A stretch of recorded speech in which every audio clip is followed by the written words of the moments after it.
Bismillahirrahmanirrahim. Assalamualaikum semua. Bertemu lagi kita. Pada hari ini kita akan mempelajari subjek Bahasa Melayu tahun 4 bersama dengan Ustaz Afnan. Okey, insya-Allah hari ini kita akan belajar tata bahasa iaitu kata nafi. Okey, di bawah tajuk ayaman ribu-ribu. Jadi kamu semua boleh rujuk buku teks kamu pada muka surat 71. Seterusnya mari kita kenali apa itu kata nafi. Kata nafi ialah perkataan yang digunakan untuk menafikan sesuatu pernyataan. Kata nafi terbahagi kepada dua. Yang pertama, bukan. Yang kedua, tidak. Okey, untuk kata nafi bukan akan hadir di hadapan frasa nama dan frasa sendi nama. Manakala untuk kata nafi tidak akan hadir di hadapan frasa kerja dan frasa adjektif. Kita masuk dulu untuk kata nafi bukan. Contoh bagi kata nafi bukan bagi ayat yang pertama, lelaki berbaju merah itu bukan ayah saya. Okey, baik. Jadi Ustaz nak tanya kamu. Agak-agak kamu, ayah saya ini terletak dalam frasa nama ke ataupun frasa sendi nama? Yang mana satu? Ayah saya terletak dalam frasa nama. Pandai. Sebabkan ayah adalah kata nama. Okey, yang kedua, makanan itu bukan untuk kamu. Okey, baik. Jadi Ustaz nak tanya kamu lagi sekali. Untuk kamu. Agak-agak kamu, dia terletak dalam frasa nama ke frasa sendi nama? Untuk kamu. Pandai. Untuk kamu terletak dalam frasa sendi nama disebabkan oleh kerana ada kata sendi iaitu untuk. Yang ketiga, murid itu bukan dari Ipoh. Jadi, yang ni terletak dalam frasa nama ke frasa sendi nama? Ipoh ni. Pandai, Ipoh terletak dalam frasa nama. Okey, jadi kita dah selesai dah untuk kata nafi bukan. Kita masuk pula untuk kata nafi tidak. Okey, contoh bagi ayat kata nafi tidak. Bagi ayat yang pertama, maklumat itu tidak benar. Okey, jadi agak-agak kamu, benar ini letak dalam frasa kerja ke frasa adjektif? Benar terletak dalam frasa adjektif. Disebabkan benar bukanlah kata kerja. Benar bukan kata kerja tau. Okey, baik. Seterusnya yang kedua, bagi ayat yang kedua, saya tidak akan membantah lagi. Okey, tidak akan membantah lagi. Agak-agak kamu, yang ni terletak dalam frasa kerja ke frasa adjektif? Pandai. Tidak akan membantah lagi terletak dalam frasa kerja iaitu disebabkan oleh kerana membantah. Membantah adalah kata kerja. Okey, yang terakhir iaitu yang ketiga, adik tidak tidur di dalam buaian. Okey, agak-agak kamu tidak tidur. Tidur ini ada terletak dalam frasa kerja ke frasa adjektif? Pandai. Tidur adalah kata kerja. Maknanya terletak dalam frasa kerja. Okey, jadi Ustaz harap apa yang Ustaz sampaikan untuk kata nafi ni bolehlah kamu faham. Semoga kamu faham nah. Okey, boleh. Alhamdulillah. Okey, baik. Seterusnya kamu semua boleh buka buku teks kamu pada muka surat 71. Seterusnya Ustaz nak kita baca bersama-sama serta membuat aktiviti berdasarkan pada muka surat 71 nah. Boleh? Okey, baik. Jadi tajuknya anyaman ribu-ribu. Hadif, Milli dan Rajif membaca buku tentang anyaman ribu-ribu. Ribu-ribu ialah sejenis tumbuhan paku pakis yang boleh dibuat anyaman. Penggunaan ribu-ribu bukan sahaja di Sabah tetapi juga di Kelantan dan di Terengganu. Cara untuk membuat anyaman ribu-ribu sebenarnya tidak sukar, namun memerlukan kesungguhan. Langkah awal untuk menghasilkan produk berasaskan tumbuhan ini adalah seperti yang berikut. Jadi seperti mana yang kamu dapat lihat dekat bawah ini, ini adalah langkah awal yang perlu kita lakukan sebelum kita nak buat anyaman ribu-ribu. Ada sebanyak 4 langkah. Okey, tak apa, nanti kita masuk yang itu lagi. Sebelum tu Ustaz nak tanya tadi, semasa kita duk baca teks tu, perasan tak ada 2 perkataan yang berwarna merah?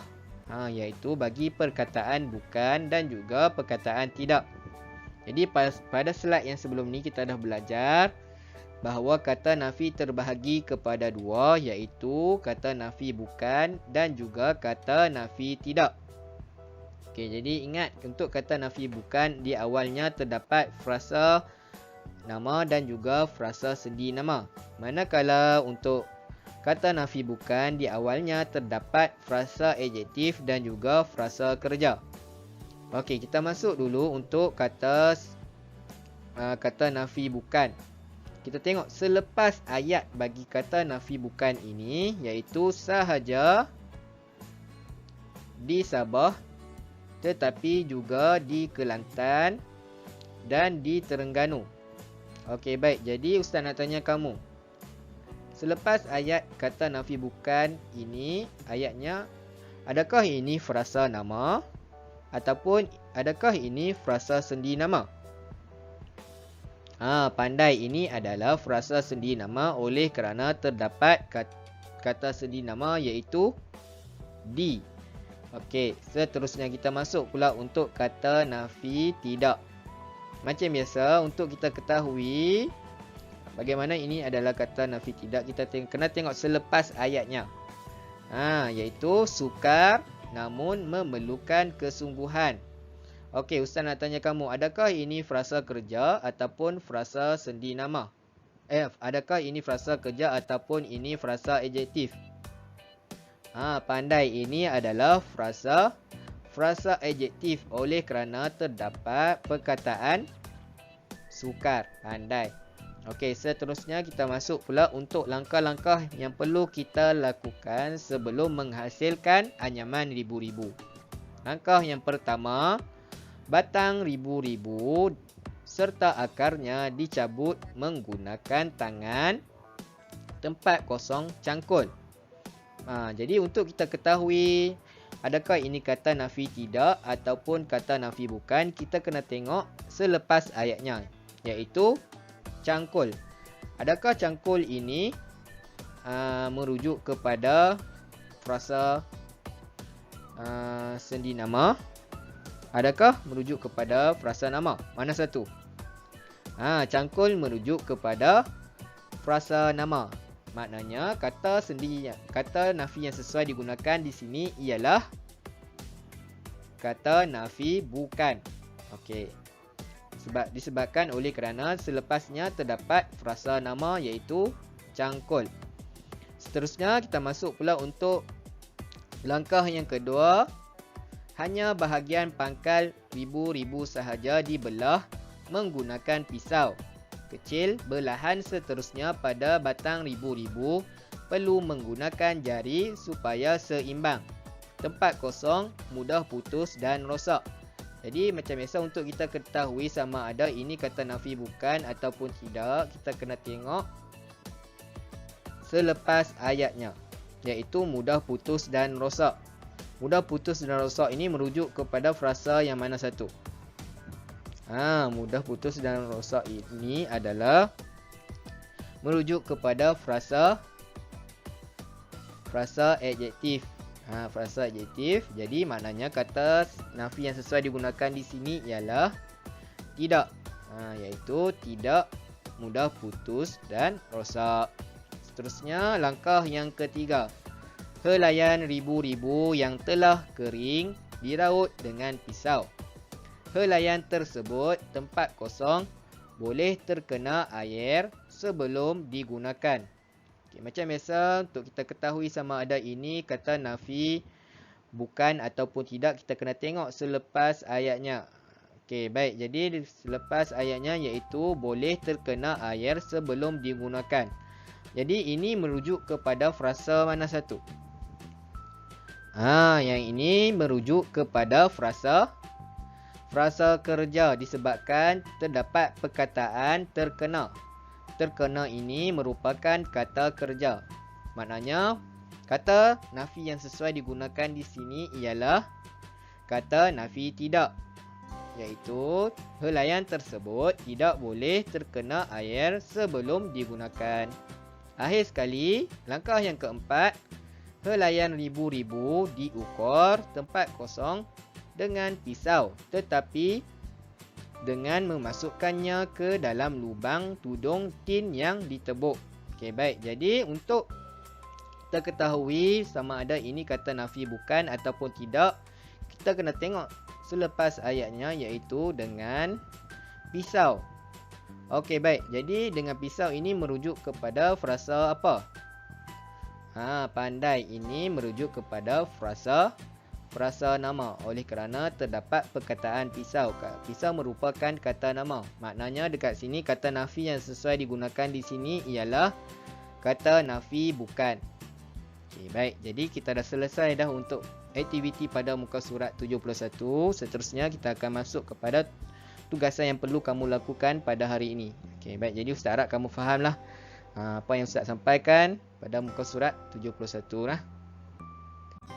Okey, akhir sekali untuk tugasan pada hari ini, sila jawab kuis secara online yang Ustaz akan hantar melalui grup WhatsApp kamu nanti nah. Okey, baik. Jadi Ustaz rasa sampai di sini saja pembelajaran kita pada hari ini. InsyaAllah jumpa lagi pada video akan datang. Bye. Assalamualaikum.